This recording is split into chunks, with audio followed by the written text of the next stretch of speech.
Welcome to Fighting Fraud with AARP Connecticut, a bi-monthly program in which we discuss a different fraud or scam and how you can protect yourself and your loved ones from becoming victims, all in 30 minutes. My name is Kelly Leffler, and I am the Associate State Director of Outreach for AARP Connecticut. And we are joined by United States Postal Inspector Jeremy Tendler, talking about a scam that has exploded onto the scene, causing both emotional and financial destruction, the romance scam. Jeremy, thank you for joining us. Thank you so much for having me. I'm happy to be here, Kelly. The scam is particularly devastating because it involves a matter of the heart. So Jeremy will help us learn how scammers manipulate people looking for love and even those that are not looking for love, some common red flags in the online dating scene, and what to do if you think you or a loved one might be a victim. We're so happy to have you joining us regarding this important topic, Jeremy. So let's get started. Online dating has become a popular way to find potential romantic partners for people of all ages. It can be a great tool in meeting someone you might not meet in your everyday world. I personally have been to 2 weddings just this year that started off on a dating website. So it's certainly a normal part of society now. However, as we know, with every new internet tool comes a scammer looking to cash in. Scammers have become particularly fond of romance scams, something I know that you see a lot in your work, Jeremy. So my first question is, could you just take us through what a very basic romance scam might look like and why scammers are so fond of them? Certainly. I think probably the best way to start is with sort of a description of how a basic romance scam might take shape. So in many of my cases, these criminals, and they are criminals, these fraudsters are very skilled at what they do. They will pose as a eligible man or woman on a popular dating app. They're very good at targeting folks who are recently divorced, have recently lost a spouse. So they're sort of targeting somebody who's in an emotionally vulnerable position to start with. And that's very attractive to these criminals. They want to be able to capitalize on that. They most likely will have photos showing a very attractive potential suitor for the victim. They are also likely to have other emotional triggers. They'll pose as somebody who's employed and appears to be successful, somebody who you might typically want to trust, a doctor or an international businessman or an engineer. Most often they are not local. So they're building this legend for why they might not be able to respond right away if the victim sends a message. Oftentimes they'll be located overseas. I have seen everybody from pretending to be a doctor with Doctors Without Borders, pretending to be an oil rig worker or engineer on an oil rig. So some job that puts them outside of the United States and where communication can sometimes be spotty. They will use all types of other emotional triggers, such as, animals, or they'll share information about their children, which are both obviously fake. They will use this whole backstory to develop an emotional attachment with the victim. And that's important. If they are salespeople, these criminals, their job is to sell their persona and build that emotional bond so that after they talk for a month or two, and by talk, I should be very clear, very often it's just chatting through an app or a website.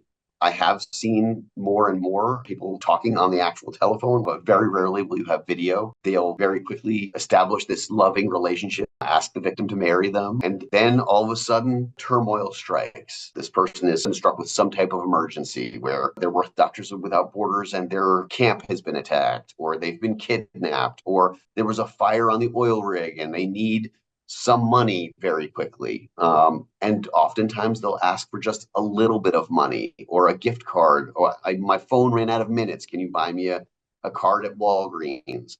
And once they've started to run down that gamut, they've started to build that relationship, and they're very thankful for the money, and they build that trust up and figure out what emotional triggers they can use to manipulate the victims. And unfortunately, one of the other very powerful tactics that they use is to isolate the victims from their families and support networks. So one of the other reasons they love the Doctors Without Borders, or that they're in the military overseas, is they can say, you can't tell anybody where I am. I'm in a very sensitive location. You have to keep it secret. I could be in more danger if you tell somebody about me or about where I am. And they're using all of those emotional triggers and fear to continue to manipulate the victim and to keep them from telling their loved ones, their friends, and their family about who their underlying relationship is with and the fact that they may have Mm-hmm. had money taken from them. Oh, thank you for that description. I that really paints a nice picture of how this can come about. And I really like that you focused on the emotion involved with the scam.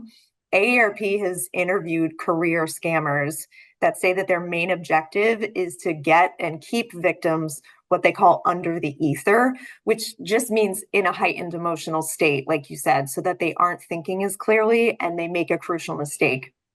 For scammers, there's no better heightened emotional state than someone being in love. And when I'm out in community, we hear a lot of times, oh, I would never fall for that. How could somebody fall for that? But to be very clear, the most educated person you know can succumb to something like this and put their heart above their head. So thanks for mentioning that. Now, in your example, the scammer was asking the victim for emergency money for themselves, but I understand that cryptocurrency is becoming a major part of these scams as well. And that's something that you see a lot of in your work. Can you tell us more about what role cryptocurrency plays and what you're seeing in the field? Absolutely. One thing I want to just touch on quickly is that I have also interviewed countless victims of these scams, and every one of them starts by telling me, I can't believe I was so stupid. And I cannot stand that. It is not because a victim is stupid. It is never the victim's fault that this happens. These are criminals, and it's just like if they stole your car, they are stealing from people. So I don't even like to say that a victim fell for it. Like, it's these criminals stole from them. So I'm sorry, but I had to get that out there. No, thank you.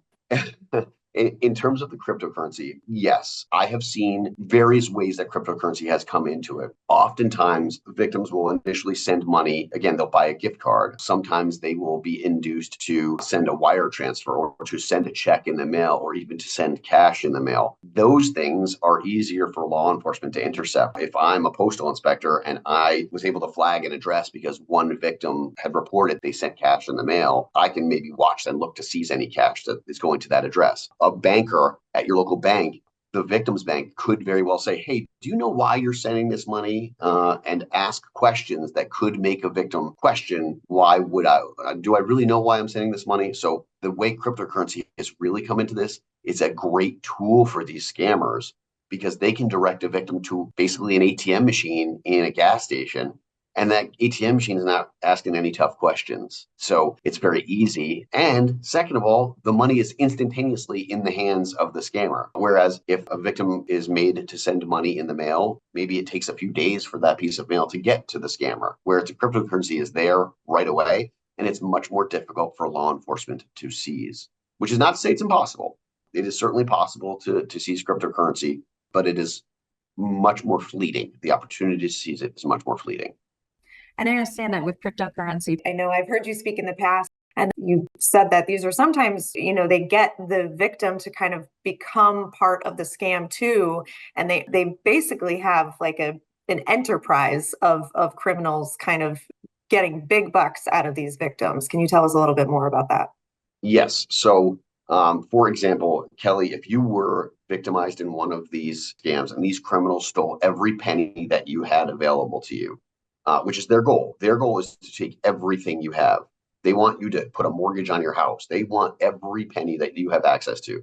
And once you have given everything, you have nothing left to give, oftentimes they will continue to exploit the emotional relationship that they have built with you over time to say, okay, listen, well, I'm going to have my sister send you money, Kelly, and you can send my sister's money to me. Or I'll have one of my other investors will reach out to you and they'll send the money to you. Can you just send it on to me?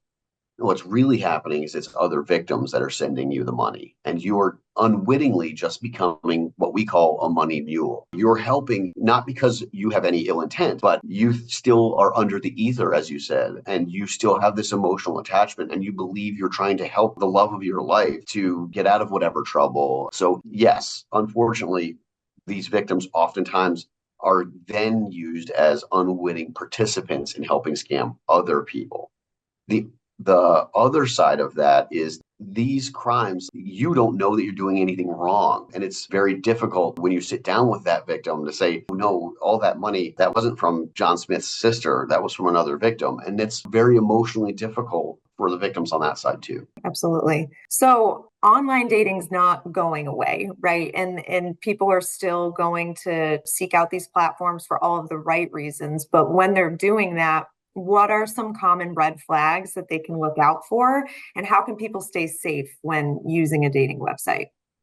So I'll say that the dating websites and the social media platforms, they are working very hard to do the right thing, to take down these fraudulent accounts and to identify these fraudulent accounts. But there are some steps that the average person can take. Number one, trust the people that you know and love in person, whether that's your children, parents, siblings. If you're religious, perhaps there's a clergy member that you trust. Remember that you can always talk to your network of people that you trust and know and love you about anything you're doing. And if you're questioning something or you have a gut feeling that something might not be right, talk to somebody that you know and trust that you can bounce ideas off of. Also, don't let a stranger online isolate you from your family and friends. So that's kind of my first thing is trust yourself and trust the people that you know and love and that know and love you. The other thing in terms of red flags, very often these criminals will be the one to make the first move. They will be the one reaching out to the victim. It could happen the other way. Sometimes it's not even a dating platform. Sometimes it's just Facebook. And it starts off as I think I went to high school with your husband before he passed. I was really sorry to hear that he passed.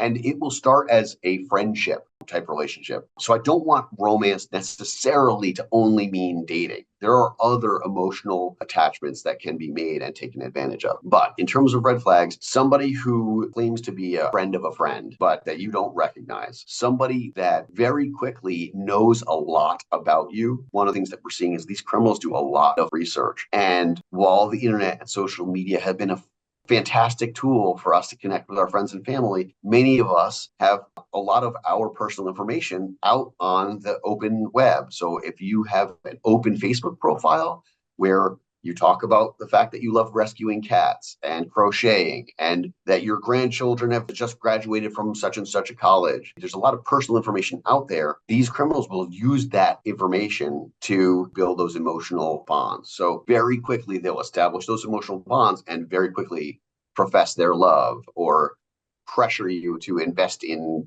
help them get their gold bars out of Afghanistan. They are really, really attractive people. Believe it or not, they don't pretend to be ugly people. So I would take some of those images. If you see somebody's photo, it's pretty easy to save that to your computer and then go to Google. And there's an image search feature in Google where you can search for that image and see if it comes up on somebody else's profile, if they've stolen that picture from somebody else. I think my biggest red flag is going to be the money, though. In this day and age, if anybody is asking you for money, that it's not a sibling, and I don't know that I would give money to my own brother, but if somebody is asking you for money, talk to your family about it. Is it possible that you have found true love and this person really is a real person and in some kind of trouble? Maybe it's possible, but trust your gut and trust the people that you know and love. And if one of these criminals does find a way to steal money for you, please report it and understand that the power that they hold is also shame. If they can make people ashamed and they don't share their story and they don't report it to law enforcement and they don't tell their families, there's no way for us to investigate and there's no way for us to catch these people. Yeah, and we do know that fraud across the board, any variety of fraud is severely underreported for that exact reason, shame. And again, when it's a matter of the heart, that shame can be doubled down. So I appreciate those words. You talked a lot about, leaning into your loved ones and the people in your inner circle. I know we hear from a lot of loved ones that there are times when a victim is not able to admit to themselves that they are being scammed and they will not break off contact with the scammer. And that's part of the devastation of the scam. I know you've seen it in your work too. So for any family members that might be listening with a loved one in this situation, do you have any advice for them? Yes. The hardest thing is oftentimes as a family member or somebody who's not directly affected, your first emotion might be anger. Or again, as much as I try and tell people like this is not about shame, they'll say, how could you be so stupid? How could you fall for this? Words matter. And so do your actions. So no matter what your first reaction might be, first thing is give them a big hug and let them know that you're there to support them. That's the first thing. Because if you come at them from a place of anger, they're more likely to shut down and turn back to the person who is showing them love. So first things first is you have to come from a place of love. These criminals are stealing generational wealth. They're targeting older people in general because they had enough time working in their careers to amass a nest egg. So maybe if it's your parent that is the victim, maybe you're angry about the money, but it's at the end of the day, it's just money, and you have to come at your loved ones from that place of love. So first things, give them a big hug and work through it together. Are there certain websites that are safer than others? I'm a representative of the government, so I can't promote give one business over another business. I would say just do your research, do your due diligence, and make the choice that you, as an educated consumer, that's best for you. And do men get scammed too? In other words, are there female scammers? Are there male victims? Yes, I have seen every type of person, and I understand that this is an AARP webinar. I'm an AARP member, so it isn't just people in their 70s or 80s that are targeted. There are people in their 30s and 40s. I have victims younger than me. It is not generational. It is not age. It is not education, and it is not gender. I have plenty of men that have been victimized. And to be very clear, the gender of the scammer is also a fantasy. So it could very well be a man that is pretending to be a woman and has a photo of a woman. And especially with the advances that are being made in artificial intelligence, it may, even if you do have a telephone call, it might sound like a woman, but it's not. Or vice versa. It may sound like a man and it's a woman who's actually doing the scamming. I'm glad that you mentioned age too, because it's my understanding that the younger generation actually statistically gets scammed and targeted more than the older generation. They just don't have as much money to give, which is why the older generation tends to lose more money. I think that's accurate. So are the scammers in groups or are they individuals? Both. So it is a full-blown economy. There is a scam economy. So you may have been the victim of a romance scam and have lost money to this scam. And perhaps you've come to the realization that it was a scam and stopped sending money. That scammer will take everything that they have learned about you. Maybe they convinced you to send them your driver's license or social security card. Who knows? Then you are then victimized in identity theft. They could steal your identity and commit other crimes, or they can take all of that information that they've learned about you through the weeks and months of your romantic relationship and sell it to another group of scammers who then target you in a separate scam. So yes, I see them working individually. I also see them working in groups, and I see groups selling information that they've obtained to individuals and individuals selling information they've obtained to groups. And that's a good point. That's not necessarily relative to romance scam in particular, but we hear a lot in the community that people like to play with the scammers if they get a phone call or something, that they'll try to waste their time and keep them on the line and then hang up. But in that sense, they can even kind of mark down that, okay, this person picked up the phone, so maybe we'll try a different scam in the future, or we'll sell that information and know that they're able to, be engaged with. And that's kind of a risk in itself, right? Sure. My best recommendation there, if you get a phone call and it's a number that you don't know, leave it alone. Don't even answer it. And if it's somebody that needs to get a hold of you, they'll leave you a voicemail and you can listen to that message later and decide whether you want to call that person back. If you know a potential scammer's name, date of birth, picture, and other details, does the victim have an obligation to report the activities of this person to law enforcement or anyone else? So obligation is a funny word. Nobody is obligated to report that they're the victim of a crime. I hope that they will report it, and all of the information that you think you have about the scammer is incorrect.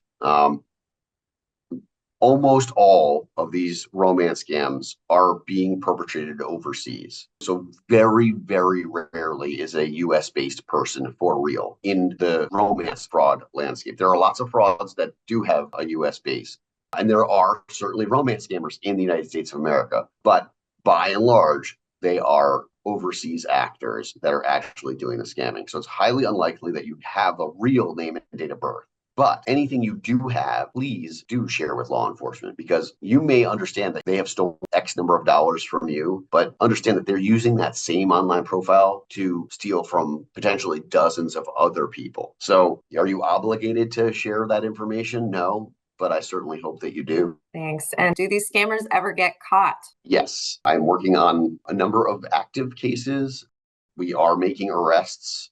I have traveled to other countries to arrest people in other countries. So although I mentioned that many of these schemes are based abroad, that does not stop us from pursuing the people that are committing these frauds. I'm going to give another plug. We can't catch them if it's not reported. So again, the most important thing is please report these crimes. The criminals want you to be ashamed. The criminals want you to be embarrassed so that you don't report them. We need people to report these crimes so that we can investigate. Great, thank you. A really important question, who do we report these crimes to? So you can always use the Postal Inspection Service. If there is a mail nexus to the fraud, if money has been sent through the mail, a check or cash through the mail, certainly report it to the United States Postal Inspection Service. That's USPIS.gov. If any other kind of scam, you can also report it through the FBI's Internet Crimes Complaint Center. It's IC3.gov. Now, I have access, postal inspectors and other law enforcement, Secret Service, we all have access to that IC3 website on the back end. So I can query IC3 for other complaints. And certainly I would also report it to your local police because we have a lot of database matching with local law enforcement as well. Thanks. AARP does have classes for protecting yourself and your loved ones against fraud and scams. They're not necessarily targeted around meeting people online safely, but it's definitely part of the conversation, particularly in this day and age. So here in the state of Connecticut, we give fraud presentations around the state, and there are many other state offices that really focus on fraud prevention and give those classes around the state. You can find out more about that information. And if you're not quite sure where to look into, I recommend going to aarp.org/the two letters of your state. So for our state, it's aarp.org/CT and finding contact information there. And if you suspect that you or someone you know might be a victim of a scam, as Jeremy said, call your local police, or if you're not quite ready to do that, you could even just contact the AARP Fraud Watch helpline at 877-908-3360. You can sign up for AARP's biweekly watchdog alerts at aarp.org/fraud watch network. At AARP, our goal is to help you live your best life as you age. Along with informative programs like this, we host regular fun and educational webinars with groups that are a part of our local communities. You can find this and more virtual programs, including our weekly webinar Wednesdays, at aarp.org/CT events. Thank you so much to Postal Inspector Tenware and all of you for joining us today and talking about this really important conversation. I want to remind everyone it is information, awareness, and education that are our best defense to avoiding these scams. Remember, if you can spot a scam, you can stop a scam. Until next time, stay safe.